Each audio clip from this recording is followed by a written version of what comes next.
What's up, Festival Tales fam? We're back with another episode. Just a few housekeeping things.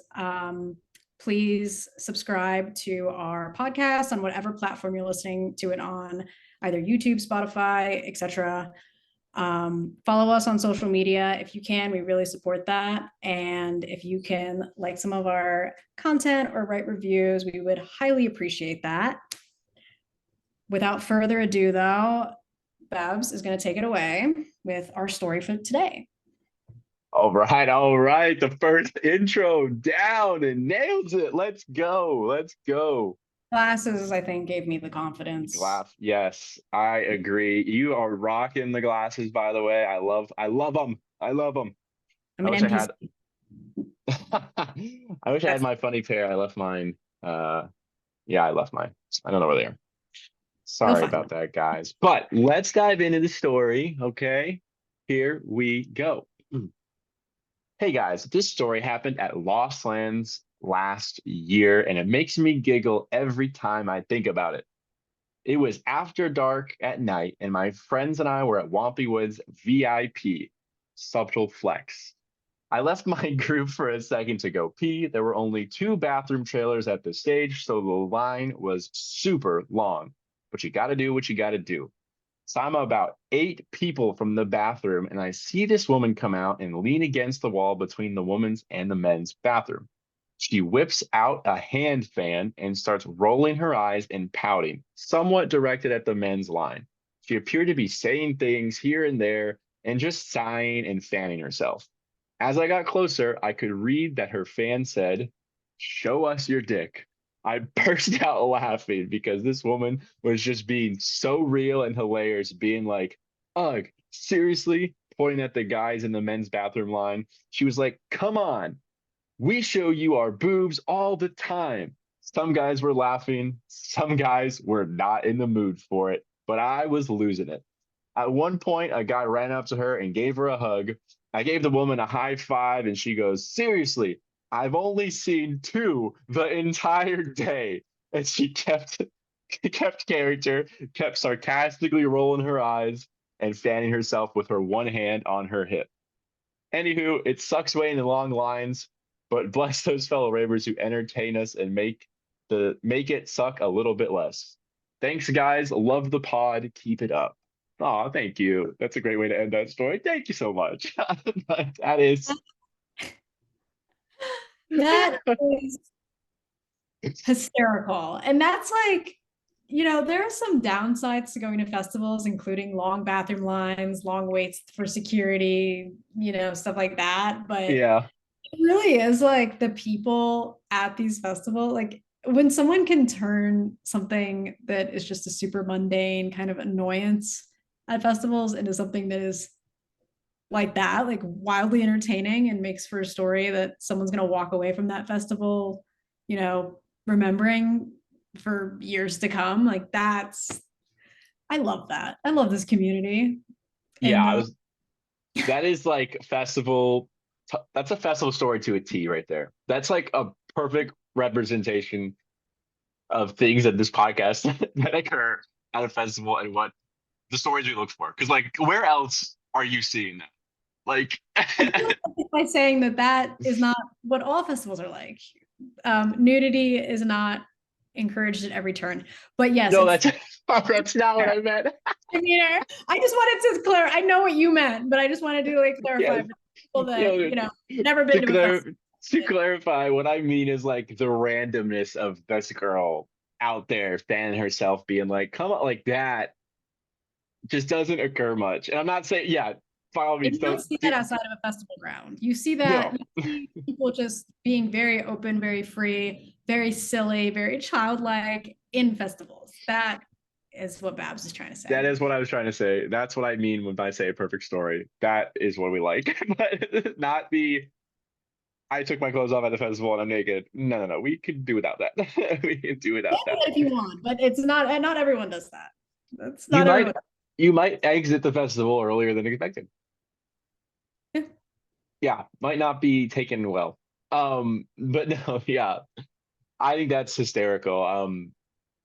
Yeah, and also the funny fans that are starting to come up here and there. You start to see them selling more and more of these like funny fans that people show and do, and but that's funny. The fact that she also was brave enough to be like, I've only seen two all day. I mean, that poor girl. Someone help her. I Only mean, that's two more than I would want to see in a day. So I guess she's putting up good numbers. I'm curious now what her record is because it's working too is like the best part. The fact that the fan is working. the fan is working. My question is, has what is her top day? Like she seems to have, you know, she seems to have had this experience before and she's seen more because she was like only two. Like what's the number? What's the number to beat? Not that you should do that, but I'm curious. What looking for? Right, right. Huh. Like, was there a number that she's like, today was a good day? Today was a good day. Like, I've seen a good amount of dicks today. The fan has What is worked. the benchmark? What is the benchmark for a Yeah. successful? Yeah. Yeah, that's a fair point. That's I 'Cause love people. I could say for guys, like on the reverse of that, as a guy, I feel like the benchmark's super low. Super low. You're like, I saw a pair of titties today. What a great day. You're like, It's like one pair. Well, you technically get two for the price of one. yeah, yeah. One pair. Yeah. You're right. If you count it by twos or not. Um, where is this going? We're just going Taking deep.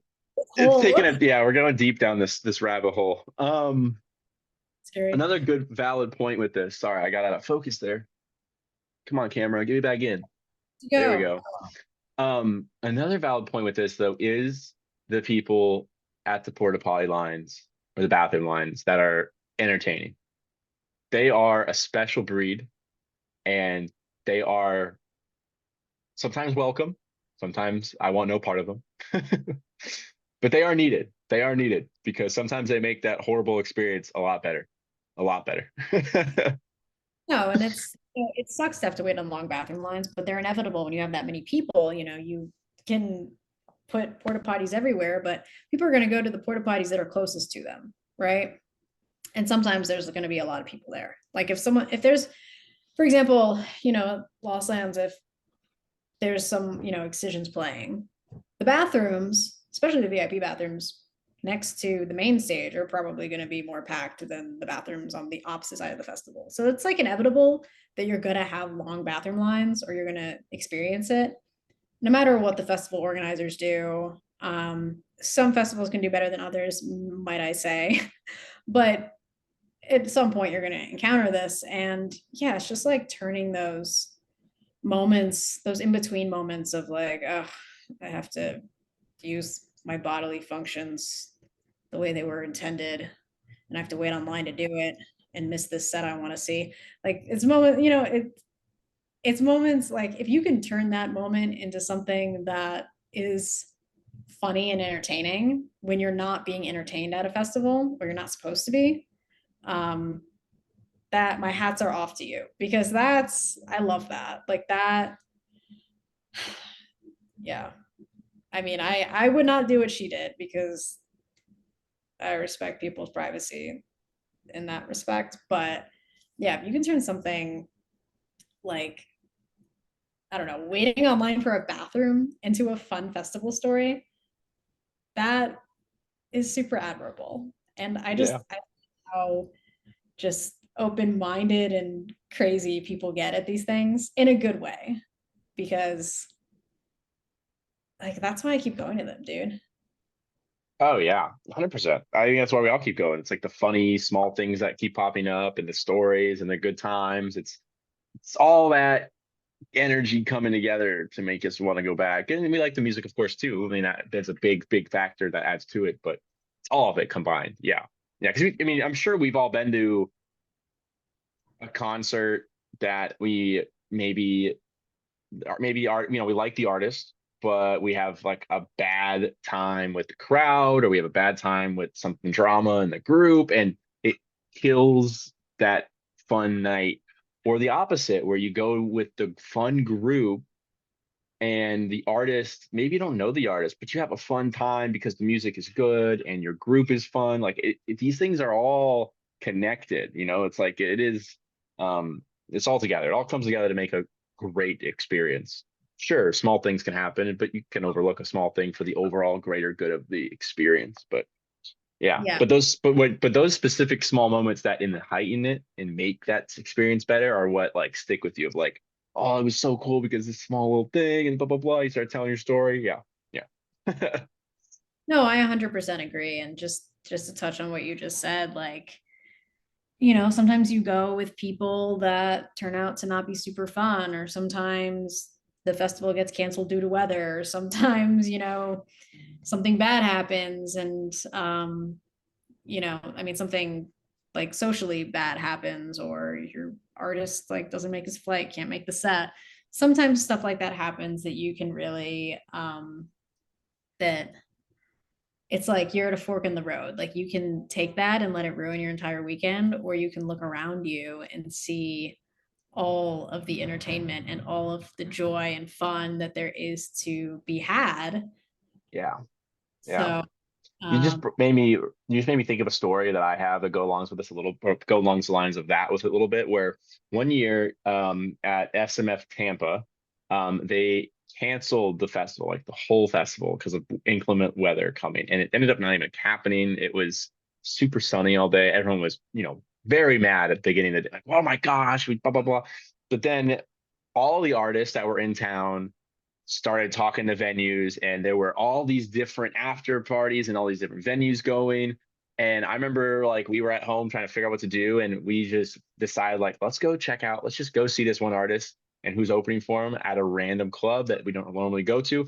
Just have a night. And we all went and we did it. And to this day, it's like a great memory of all of us being like, yeah, that day got canceled. We all just went and pregame somewhere and then went out, and it was a great time. And it was like, yeah, sure, the festival didn't happen, but we still have that great memory of us going to this after party and this concert afterwards and having a phenomenal time. And we never had that memory if the festival didn't get canceled. yeah. No, yeah, But it's the same thing happened at Izu. Granted, all the parties that were popping up throughout the city were like really expensive, so a lot of people couldn't even go to them, and it was like they were being announced like 20 minutes before they happened. It was madness, and I'm not gonna sit here and defend Izu because no, I wouldn't expect you to. I do that. But a similar thing happened with Texas Eclipse, where it was a great festival. Like as a festival itself, it was very well organized. The lineup was really good. Crowd control was really good. It was just a great experience and very beautiful. Um, I'm a little biased because my campsite was fairly close to the entrance. I know a lot of people were camped farther away, but at least my experience there, it was like, oh my God, this is one of the best festivals I've ever been to. And then Monday morning, the day of the eclipse, it gets canceled due to weather. And it's not Yeah. anyone's fault, when things get canceled due to weather. It's it's honestly like it's I think it might be the hardest thing for festival organizers to have to do, is to cancel something due to weather and then have actual weather warning not even occur. But it's better to be safe than sorry, because you don't want to hurt people. You don't want people to be in danger because like by your hand, um, which makes sense. But a lot of people were upset about that because it didn't actually really end up hailing the way I think it was hail or storm or something, but it drizzled and then it went away. So a lot of people were upset. But that day I went to Austin and I met up with a bunch of friends, and we just kind of like kicked it and we got food, and it was super fun. We didn't we didn't get to see LS Dream that night, but I think, Texas Eclipse was a long festival, and I think by then we were just kind of happy to like get some really good barbecue and just chill with the homies. And I think I told them that as well. I was like, this it's like you guys have made this day that was supposed to be bad into a great day. Yeah. So yeah, you never know. Wow, we really took a turn on that one.